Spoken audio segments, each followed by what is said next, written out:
Nancy बिस्तर पर बंधी हुई थी, पर उसकी धड़कनें मानो तेज तूफान की तरह धड़क रही थीं। चारों तरफ सफेद दीवारें, खिड़की से झांकता हुआ अनंत समुद्र उसे और भी ज्यादा बेचैन कर रहा था। अचानक से उसका दिल तेजी से धड़कने लगा। उसकी सांसें भारी हो गई। उसे अपने पूरे शरीर में कमजोरी सी महसूस होने लगी और उसकी नजरें धीरे धीरे उस खिड़की पर टिक गई जहां से अमूर्त समुद्र की शांत लहरें दिखाई दे रही थी। जैसे ही उसकी नजरें पानी पर पड़ी, उसका दिमाग उसे अतीत में खींचने गया।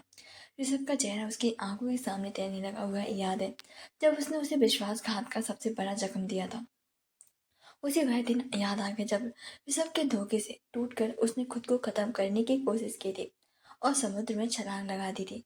वह ठंडा पानी, वह घुटन और डूबने का वह डर, सब कुछ उसकी इस आंखों के सामने किसी डरावने चलचित्र की तरह घूमने लगा था। नहीं नहीं, उसने खुद में बल बनाया।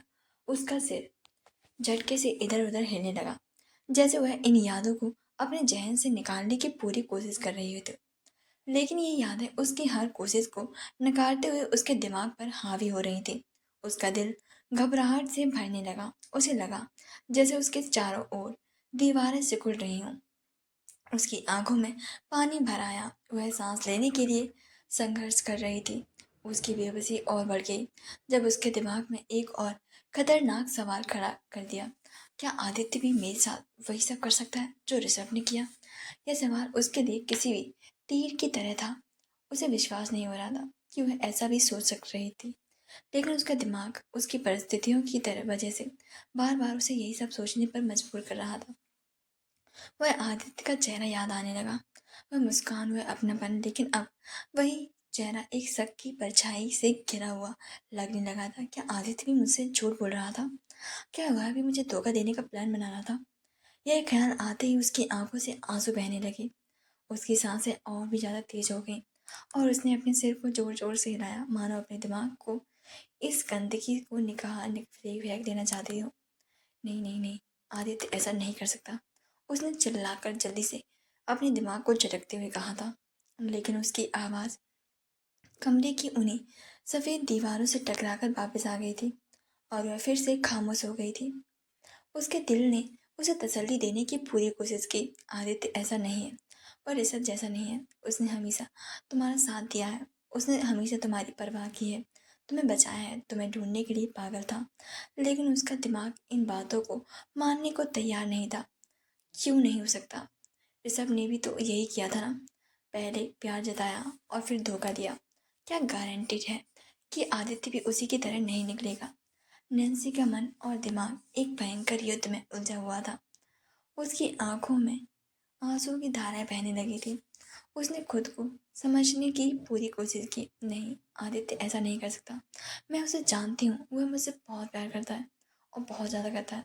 लेकिन जैसे ही उसने यह सोचा, उसकी घबराहट और बढ़ गई। उसके दिल में दर्द होने लगा। वह रोते रोते खुद से कहने लगी, अगर वह भी धोखा देगा तो मैं ये सहन नहीं कर पाऊंगी। मुझे अब किसी पे भरोसा नहीं है। अगर इसने भी यही किया तो मैं क्या करूँगी, मुझे भी नहीं पता। उसने गहरी सांस लेने की पूरी कोशिश की, लेकिन उसकी सांसें अटकने लगी थी। उसने अपने हाथों को जकड़े हुए हैंडकप को खींचने की कोशिश की, लेकिन वह हिल भी नहीं रही थी।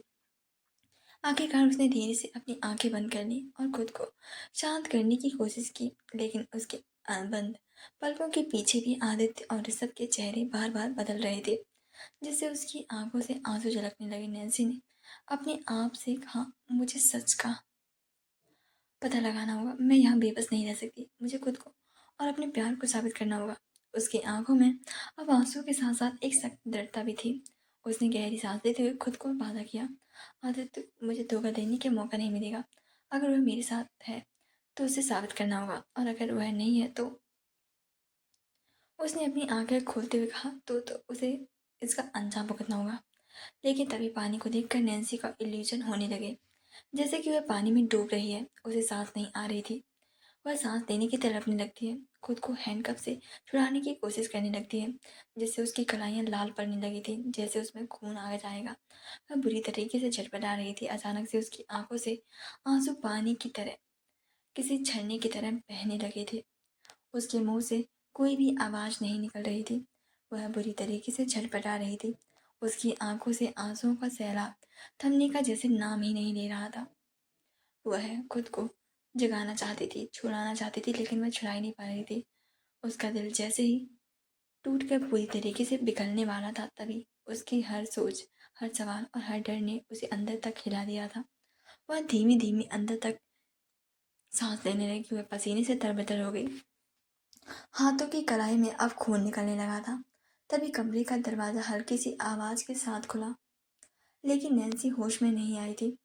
वह अभी भी खोई हुई खुद को बचाने की कोशिश कर रही थी और सीखने की कोशिश कर रही थी। वहीं दरवाजे के बीचों बीच आदित्य खड़ा था। उसके हाथों में एक सफेद बॉल था जिसमें से भाप उठ रही थी।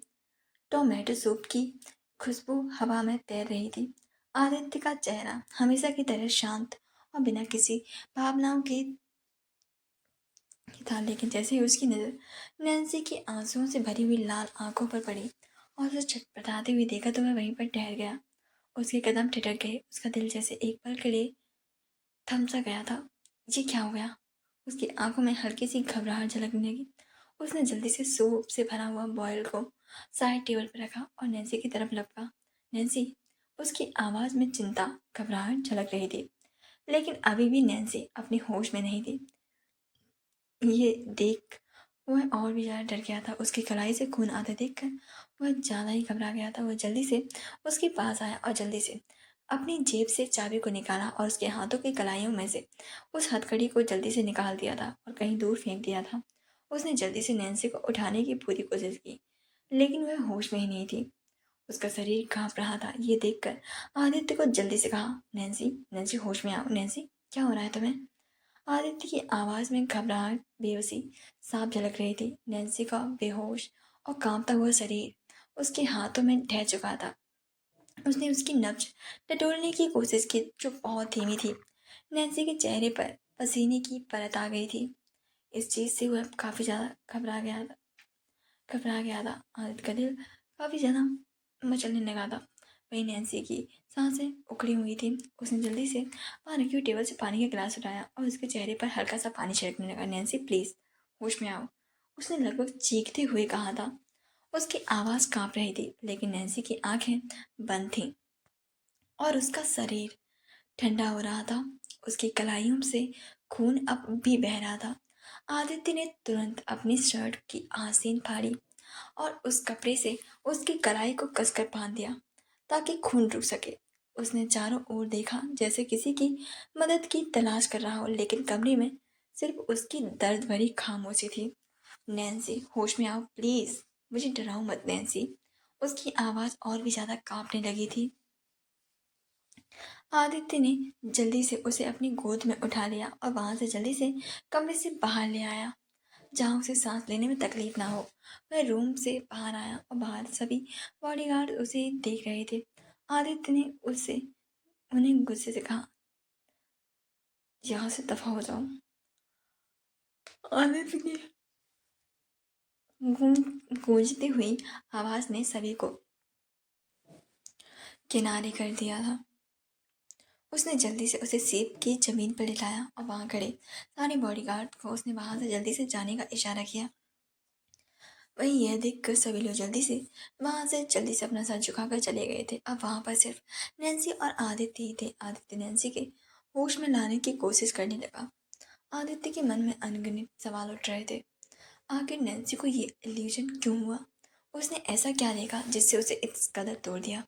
आदित्य ने जल्दी से उसके गालों को थपथपाया और बोला, नैन्सी, होश में आओ। उसके थपथपाने से नैन्सी थोड़ी होश में आने लगी थी।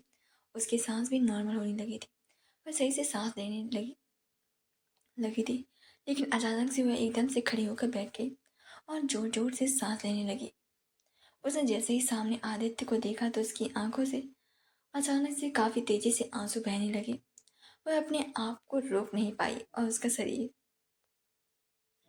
कांप रहा था। उसकी आंखों में ऐसा डर था जिसे देखकर आदित्य का दिल भी अंदर तक हिल सा गया था। उसने पहली बार नैन्सी को इस हालत में देखा था। उसने फिक्र भरी आवाज कर, नैन्सी, क्या हुआ? आदित्य जल्दी से उसकी तरफ झुका। उसके निशान देखकर आदित्य का दिल और भी ज्यादा बेचैन हो गया। नैन्सी ने अपनी कलाई को धीरे से नीचे गिरा दिया और आदित्य को बस देखती रही। उसकी आंखों में बहते आंसू ने उसे पूरी तरीके से तोड़ कर रख दिया था। नैन्सी, रो क्यों रही हो? क्या हुआ? क्या दर्द हो रहा है? I am sorry, I am really sorry, I am so sorry, I am really sorry, please माफ़ कर दो मुझे। आई एम सो सॉरी, लेकिन प्लीज़ ऐसे रोना मत करो, प्लीज़ चुप हो जाओ। आदित्य की आवाज़ में अब हल्की सी घबराहट थी।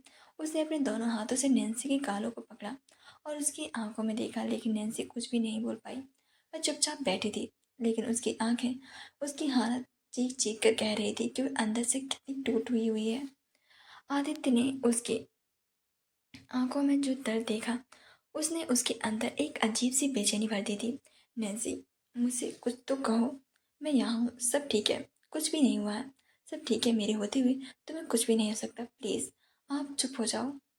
लेकिन नैन्सी का रोना और तेज हो गया था। उसने अपनी आंखें बंद कर ली और घुटनों में अपना चेहरा छुपा लिया। उसका पूरा शरीर पसीने से तरबतर हो गया था। उसकी सांसें अनियंत्रित हो रही थी। आदित्य अब और भी ज़्यादा परेशान हो गया।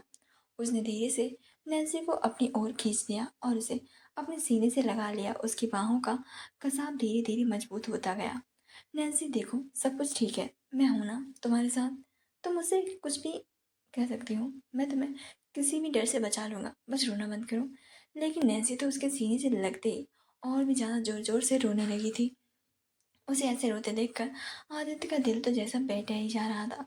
उसे खुद पर इतना ज़्यादा गुस्सा आ रहा था कि वह बता नहीं सकता था, लेकिन फिलहाल उसे नैन्सी को संभालना था और इसीलिए वह अपने गुस्से को किसी भी तरह से कंट्रोल करने की पूरी कोशिश कर रहा था। वहीं नैन्सी लगातार रोई जा रही थी।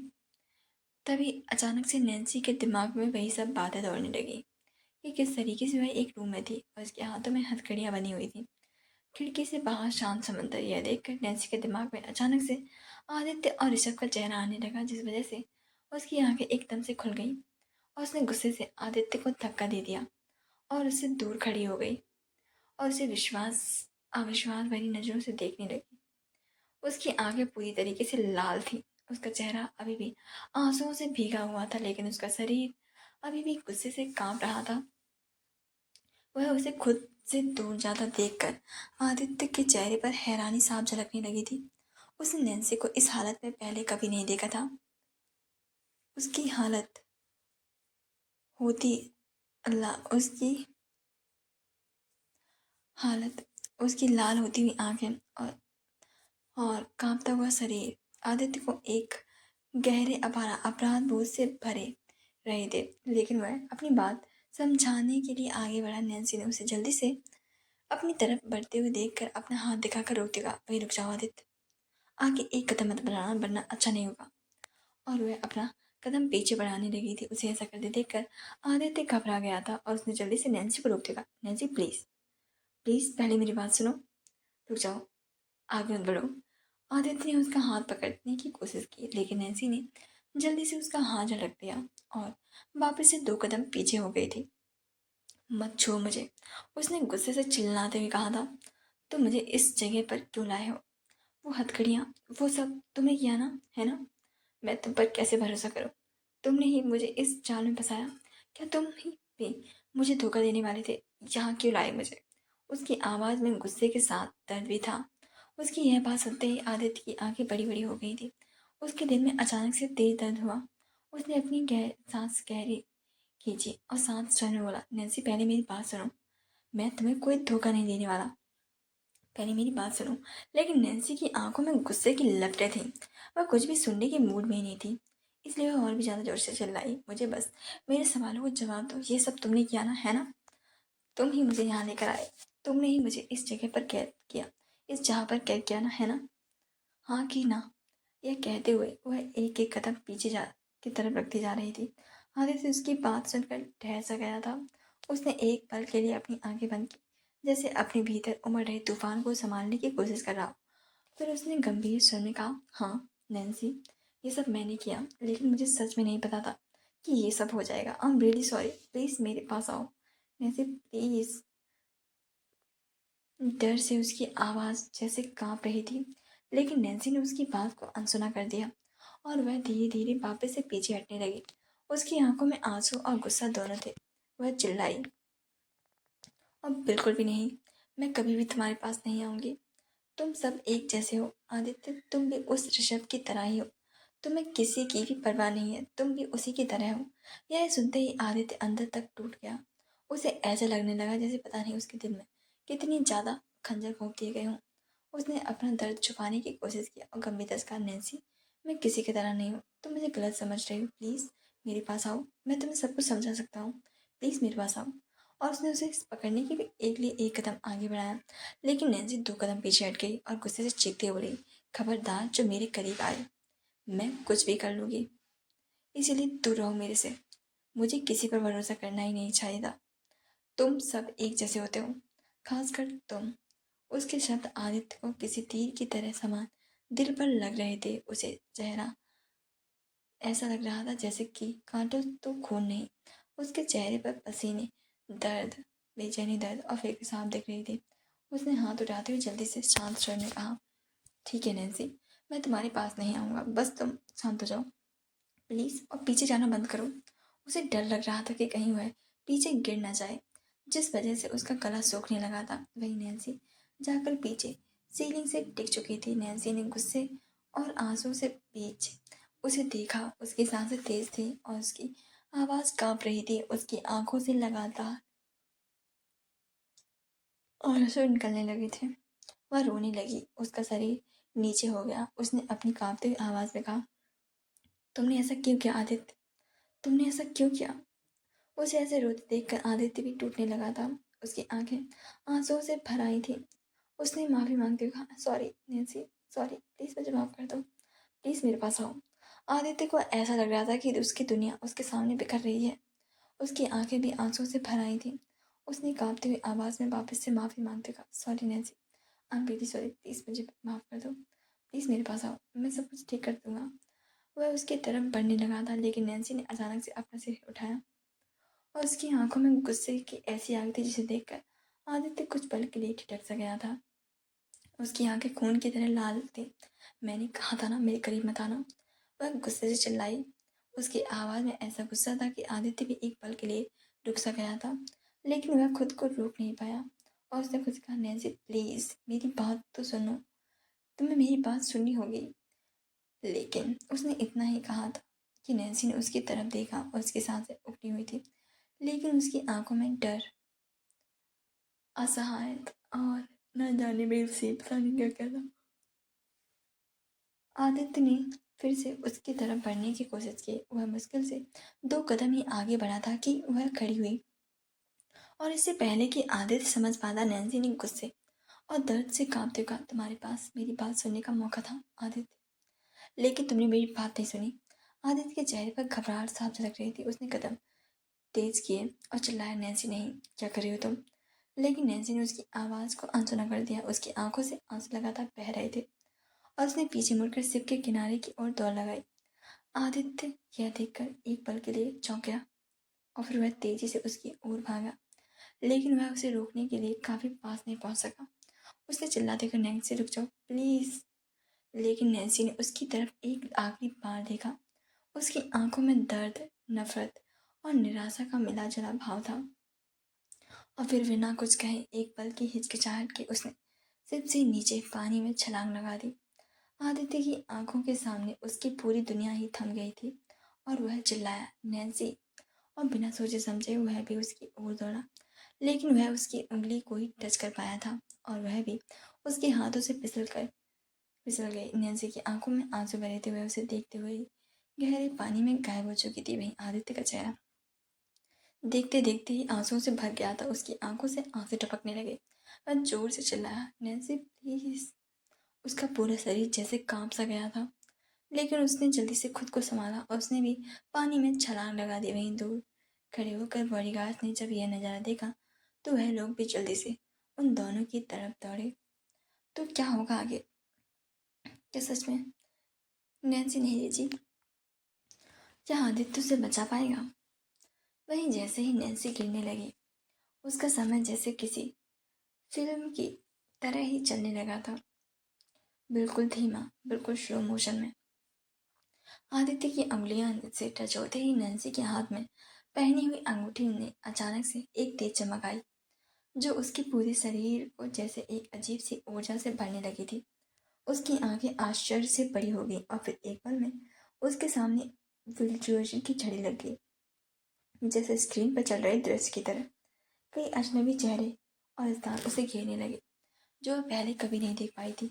यह यह सब उसके लिए किसी खतरनाक, खौफनाक सपने जैसे था। नैन्सी की आंखों में हैरानी के साथ एक सवाल उभरा, ये सब क्या है? लेकिन जवाब कहीं से भी नहीं आया। वह अपनी स्थिति को समझने की कोशिश कर रही थी जब अचानक आदित्य की गहरी आवाज गूंज उठी, नैन्सी, नैन्सी। आदित्य की आवाज ने उसे झकझोर दिया। वह फौरन उसकी ओर मुड़ी, लेकिन तभी उसे एहसास हुआ कि उसकी आंखों से आंसू भर चुके थे। वह खुद को बहुत दोषी महसूस करने लगी, लेकिन जैसे उसने किसी बहुत बड़ी गलती कर दी थी। उसकी पूरी दुनिया जैसे एक पल में पलट गई थी। अचानक से उसे समझ आया कि वह कहाँ है और वह क्या कर रही है। उसका यह पूरा अनुभव क्यों हो रहा था। उसने जल्दी से आदित्य की अंगुली पकड़ने की कोशिश की, लेकिन तब तक बहुत देर हो चुकी थी। इससे पहले कि वह कुछ और समझ पाती, उसकी आंखें धीरे धीरे बंद हो गई, जैसे गहरी नींद में जा रही हो। अचानक उसे चारों ओर से पानी ने घेर लिया था। तभी उसके कानों में एक बच्चे की आवाज सुनाई दी, हुई आवाज जिसे वह कभी भी नहीं जानती थी, जैसे किसी अतीत से जुड़ी हुई हो।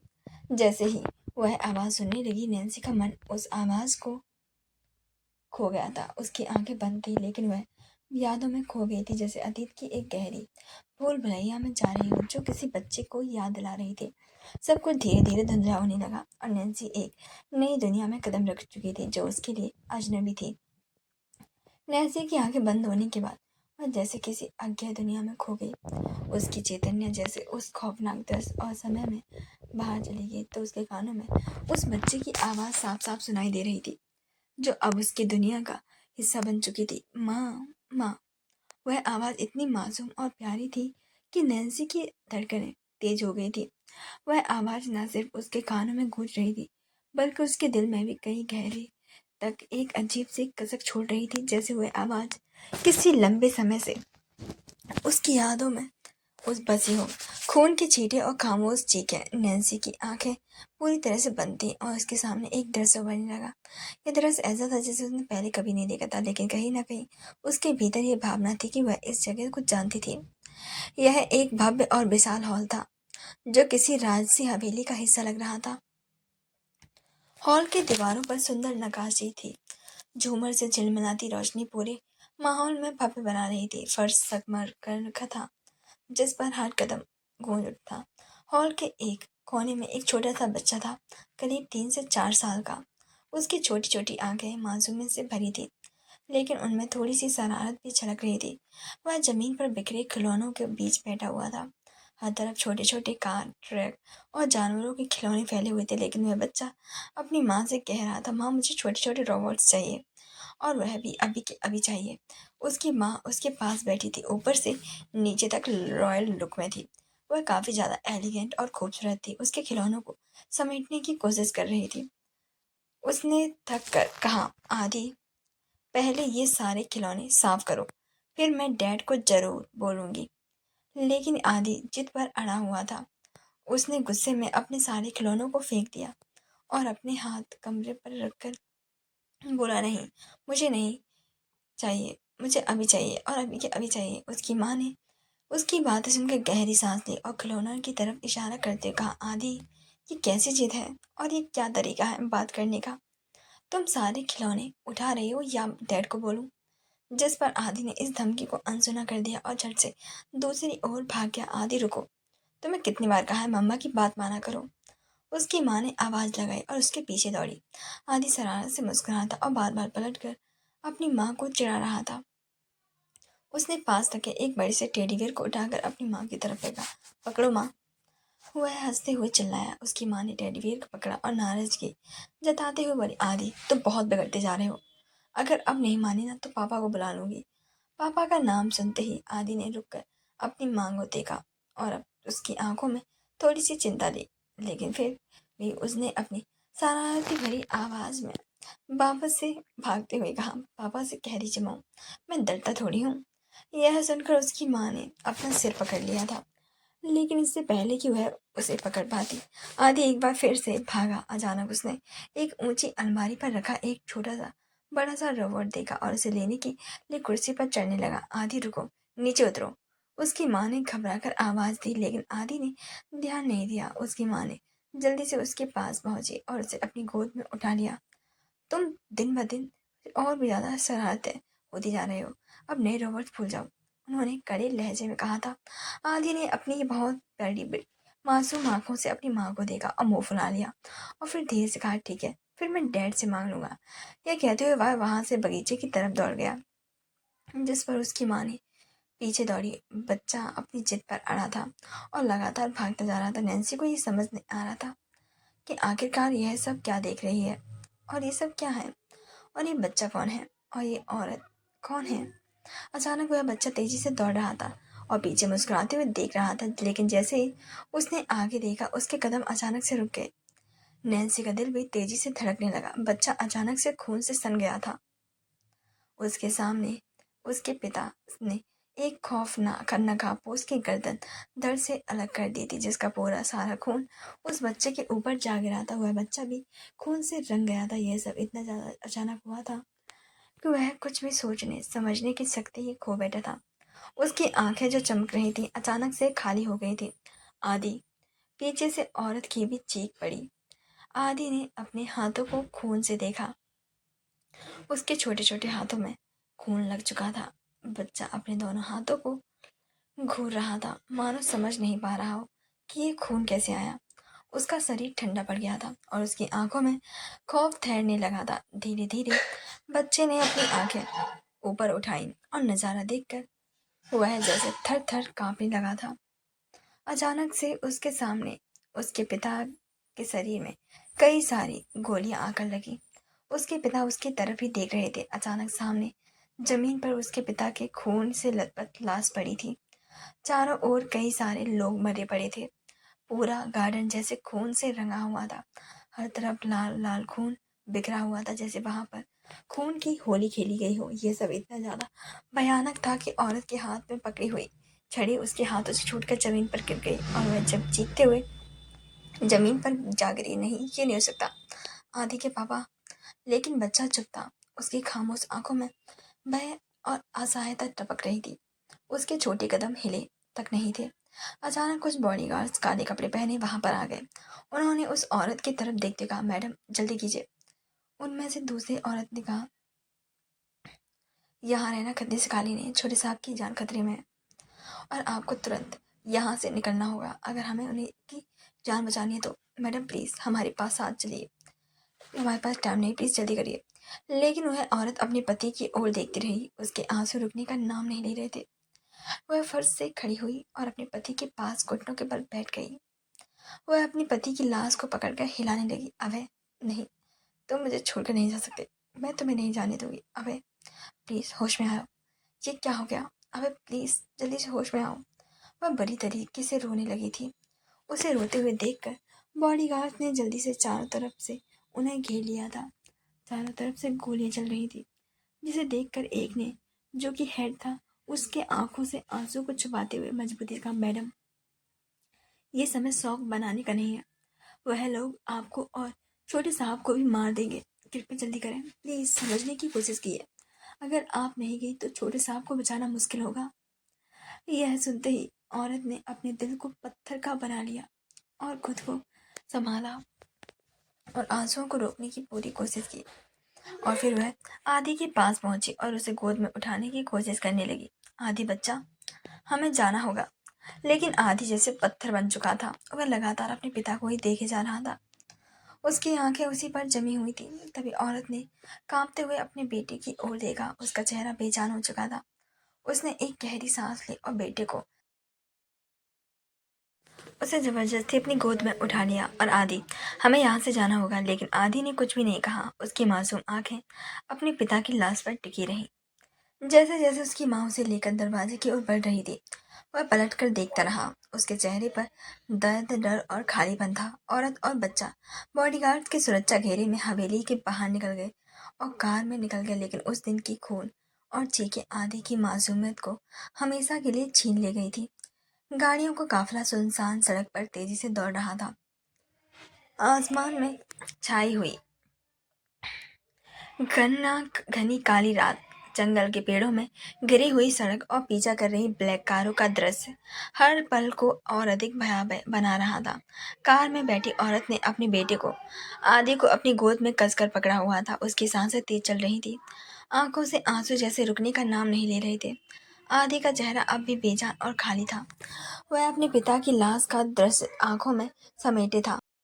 आदि, बेटा, प्लीज मम्मा से बात करो, औरत ने कांपती हुई आवाज में कहा। लेकिन आदि चुप था, जैसे उसके अंदर सब कुछ ठहर सा गया हो। पीछे से गोलियों की आवाज सुनाई दी। औरत घबरा कर पीछे देखने लगी।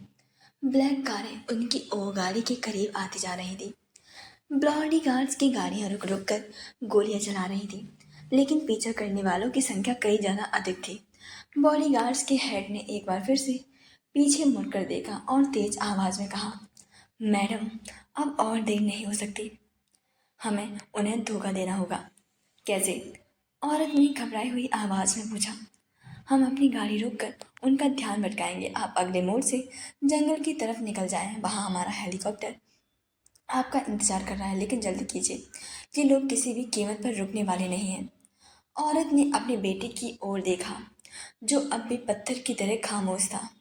उसका दिल टूट रहा था, लेकिन उसकी आंखों में अब डर के साथ साथ एक अजीब सी दृढ़ता भी साफ झलक रही थी। उसने एक लंबी सांस ली और सिर हिलाकर कहा, ठीक है।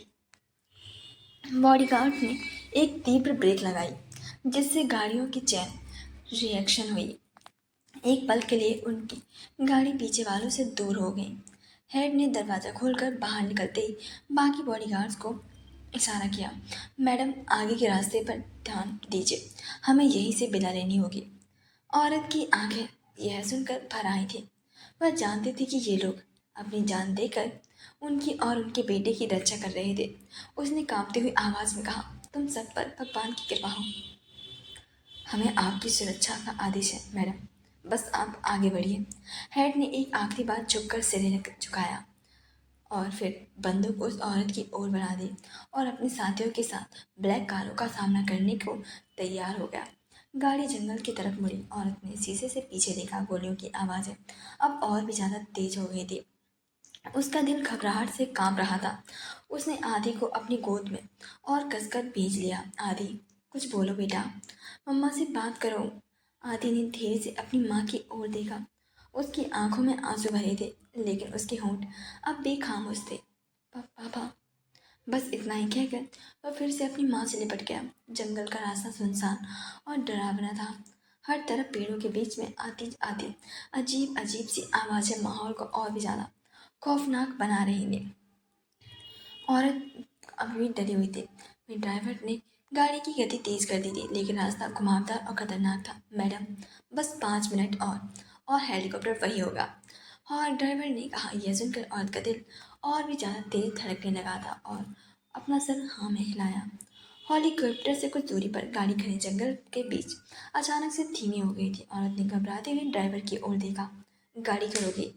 हेलीपॉड हेलीकॉप्टर बस कुछ ही दूर है, उसने सख्त आवाज़ में पूछा। ड्राइवर ने पलटकर उसकी एक अजीब सी मुस्कान के साथ देखा। उसकी आंखों में एक वफादारी नहीं थी, जो कि अब तक दिखाई दे रही थी। मैडम, हेलीकॉप्टर के पास जाने की जरूरत नहीं है, आपके लिए यही सफ़र आखिरी था। यह सुनते ही औरत का दिल जोर से धड़क उठा। क्या मतलब है तुम्हारा? उसने बिल्कुल सतर्क होकर पूछा था। वहीं ड्राइवर ने अपनी कमर से पिस्तौल निकाली और कहा, असवद साहब ने कहा था कि आपको और छोटे साहब को जिंदा नहीं छोड़ना है। मुझे आपके विश्वास का फ़ायदा उठाने के लिए भेजा गया था। अब गाड़ी से नीचे उतरिए, वरना। यह सुनकर औरत के शरीर में गुस्से और डर का तूफान उमड़ पड़ा। उसने तुरंत अपनी स्थिति का आकलन किया। उसकी गोद में आदि था, जो ये सब देख रहा था। उसकी मासूम आंखों में डर और उलझन थी। औरत ने धीरे धीरे अपनी गोद में बैठे आदि की आंखों को अपने दुपट्टे से ढकते हुए बिल्कुल धीरे से कहा, आदि, बेटा, अपनी आंखें बंद कर लो और कुछ भी मत देखना। मम्मा सब ठीक कर देगी, ओके? वहीं ड्राइवर ने पिस्तौल का निशाना साधते हुए कहा, जल्दी करो। मेरे पास ज़्यादा समय नहीं है। लेकिन ड्राइवर यह नहीं चाहता था कि औरत के हाथ में पहले से ही पास पड़ी एक गन थी, जिसे उसने बॉडीगार्ड से गाड़ी से उठाया था। बॉडीगार्ड भी समझ गया। तभी दो गोली चलने की आवाज़ कार में गूंज गई। औरत की गोली ड्राइवर के माथे के बीचों बीच लगी थी। उसका निशाना बहुत ही ज़्यादा अच्छा था और ड्राइवर के चेहरे पर जैसे हैरानी का भाव आया था और वह वहीं पर गिर के पड़ा था। वहीं औरत ने अपने हाथ को पकड़ लिया। वहां से खून पानी की तरह बहने लगा था। वहीं आदि ने गोली की आवाज़ सुनी और जल्दी चलाया। मम्मा! उसकी चीख ने औरत का दिल दहला दिया, लेकिन उसने खुद को तुरंत संभाला और अपनी चोट को दुपट्टे से ढक दिया। वैसे ही वह खून से सनी हुई थी, जिससे समझ नहीं आ सकता था कि वह उसका खून निकल रहा है या फिर नहीं। आदि घबराया हुआ था। औरत ने कांपती हुई आवाज़ में हुए कहा, आदि, सब ठीक है, मम्मा यही है, सब ठीक हो जाएगा, मैं ठीक हूँ बच्चा, और मैंने बैड अंकल को मार दिया है, आपकी मम्मा भी बिल्कुल ठीक है। आदि ने अपनी मम्मा को देखा। वह ठीक थी। वह बहुत घबरा गया था। उसे लगा गन ड्राइवर ने चलाई थी, जिससे वह होश में आ गया था और उसने घबरा कर अपनी माँ को गले से लगा लिया था और फूट फूट कर रोने लगा। वह उसे रोते हुए देखकर औरत का दिल पसीज गया और उसने जल्दी से कहा, आदि बच्चा, अभी रोने का वक्त नहीं है। आप मेरे प्यारे से बच्चे बच्चे हो ना, बहादुर बेटे हो ना, आप कभी भी नहीं रोएंगे, चाहे कुछ भी हो जाए। आपको अपने पिता का बदला लेना होगा, इतनी बड़ी विरासत को संभालना होगा, इसीलिए आप कमजोर नहीं पड़ सकते बच्चे। जिस पर आदि चुप हो गया था। उसकी आंखें फिर से बड़े बड़े आंसुओं से भरी हुई थी। वही औरत ने ड्राइवर के बेजान शरीर को धकेलते हुए गाड़ी से बाहर गिरा दिया। उसके हाथ अब भी कांप रहे थे, लेकिन वह जानती थी कि ये समय भावनाओं में बहने का नहीं है। उसने गाड़ी की ड्राइविंग सीट संभाली और तेज रफ्तार में उसे हेलीकॉप्टर की दिशा में मोड़ दिया। आदि अब भी डरा हुआ था। वह अपनी माँ से लिपट गया और रोते हुए बोला, मम्मा, वो आदमी, वो क्यों? औरत ने उसे अपनी ओर खींचते हुए कहा, बेटा, ये लोग बुरे लोग हैं और तुम्हें डरने की जरूरत नहीं है। मम्मा तुम्हारे साथ है ना, सब ठीक हो जाएगा, बस मम्मा पर भरोसा रखो। गाड़ी अब हेलीकॉप्टर के करीब पहुंचने वाली थी। पीछे से अस्वद के लोग भी अब भी उनका ही पीछा कर रहे थे। तो लेकिन ड्राइवर को ख़त्म करने और गाड़ी का नियंत्रण अपने हाथ में लेने से औरत को थोड़ी बढ़त मिल गई थी। लेकिन उसके दिमाग में सवालों का सहारा और आंसू और रुकने का डर था। उसने कार की स्पीड बनाते हुए मनी मन कसम खाई, मैं तुम्हें नहीं छोड़ूंगी अस्वद, मैं तुम्हारी जान ले लूंगी। आगे के रास्ते में उसकी गोद में बैठे हुए आदि ने एक बार फिर अपनी मम्मा की ओर देखा। उसके चेहरे पर अभी भी डर था और औरत ने गाड़ी का कंट्रोल संभालते हुए पीछे देखना बंद कर दिया था। अपने चारों ओर हालत का आनंद लिया।